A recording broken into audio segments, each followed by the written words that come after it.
We're joined by Alex Corbisiero of the Northampton Saints. Alex, thank you for joining us. Firstly, the Aviva Premiership fixtures are now announced. What are your thoughts? Yeah, it's great to start at home, and a home game against Gloucester is going to be a cracking way to start the season, and they've got something to prove, and we want to and make a statement, and so do we. So it's going to be great, and I think we're fortunate it's a home game, and we get to play in front of our fans again, which is going to be awesome.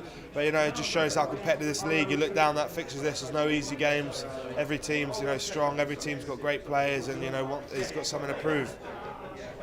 Obviously, last season was a very successful one for the Saints. Are you optimistic you can retain your title this time round?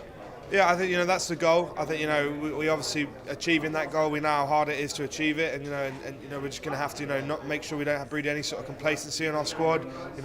Put the hard yards in. Get everything out of ourselves physically, mentally, and put that towards performances on the weekend and the consistency it takes to try and win the league. In your view, who stands out as the most outstanding challengers?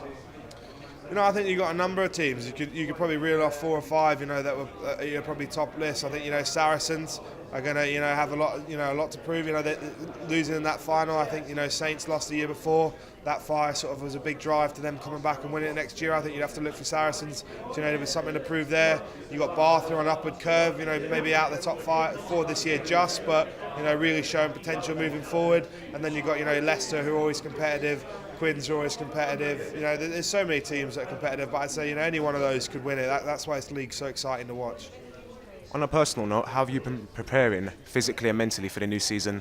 Well, me personally, I've just literally come into the end of my 5 weeks off, and which has been very nice. It's the final. I've had a bit of time to switch off, and keep ticking over with a bit of training, but more about relaxing, getting away from rugby, enjoying your break, and now coming in hungry and fresh, ready to start again. And I start on Monday, and I'm feeling good, and I'm feeling hungry, and I want to hopefully try and achieve again.